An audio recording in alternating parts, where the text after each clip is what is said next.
Welcome back. This is Mr. Greenstein, Geometry, and we're talking about Chapter 8, Similarity. This is going to be Section 8.4, Proportionality Theorems.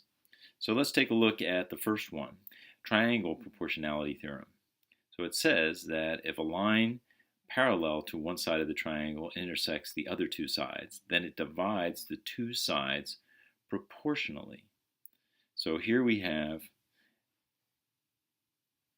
two parallel lines. This is a line that intersects two of the sides, and it's parallel to this side. That means that it's going to divide this proportionally and this proportionally, and they're going to be equal to each other. So that's one theorem. A second theorem is the converse of that. If I have these two sides, or if I have a line that divides these and then it cuts these so that they're proportional, then they happen to be parallel to each other. And that's important because if we have a parallel line here, then that means that we have congruent angles between these parallel lines.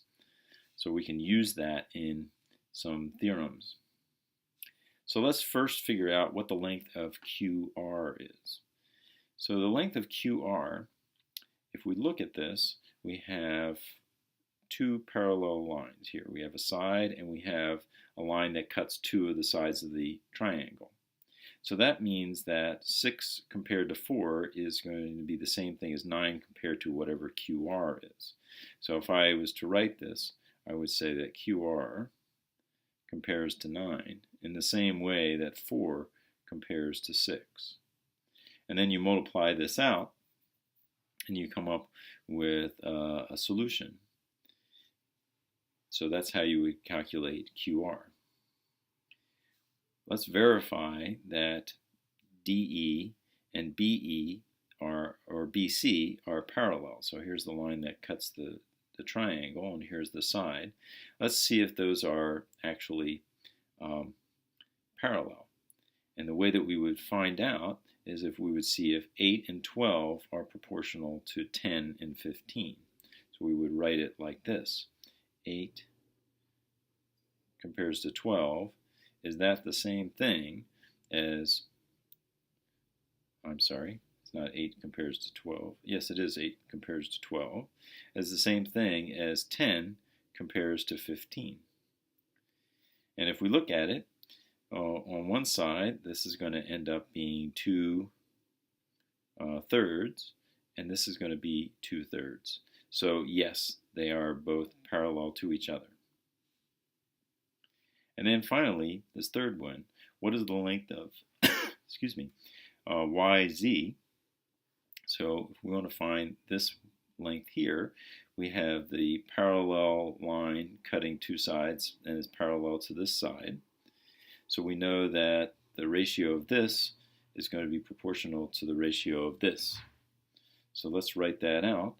We're going to have 35, or we're going to have ZY. It compares to 36. And that's the same thing as 35 compares to 44. And you can work that out on your own. Let's look at the next thing. Find point L on AB in which AL is 3 times longer than LB. So with this one, we're going to use something that's called triangle proportionality. And triangle proportionality is where we take a line, we just draw a line like this, and then we draw another line like this, and then just get the angle and just draw these angles at certain distance away. So the first thing that we do is we draw a line from A up like that.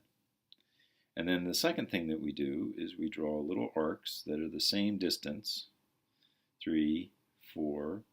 So if we want 3 times longer than LB, then what we're going to do is we're going to we're going to use this these 4 and going to divide it into 1/4. And by doing that, then we're going to draw our lines. So we're going to draw, if L is here, let's just say L is here, then we're going to draw a line to there and find out what this angle is. And then use that angle to create all these lines here.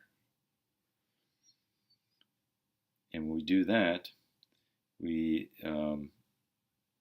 can actually create something that's 3 times longer than LB. Find point L on AB. That is 3 times longer than LB, so we find L here. And we'll do this in class, and you'll see what it looks like. 3 parallel lines theorem. We have 3 parallel lines, and if they intersect 2 transversals, then they divide the transversals proportionally. So with this one, we're actually looking at these 3 parallel lines cutting these into pieces here, these segments.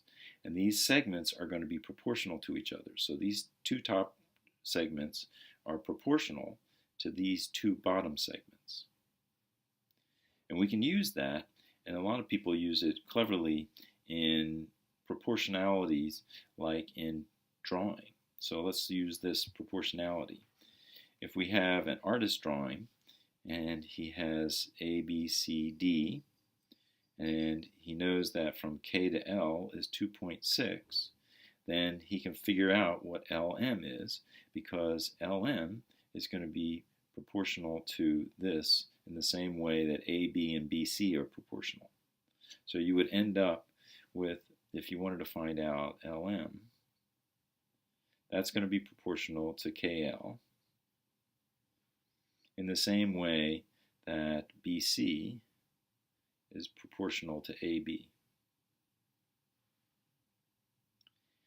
And that way we can figure it out. And we know what the value of all these are, these 2 and this one, so we can find out what the value of LM is. And likewise, you can figure out what MN is using the same rationality.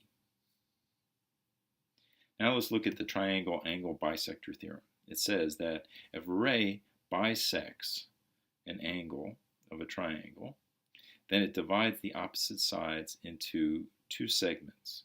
And these 2 segments are proportional to the lengths of the other 2 sides.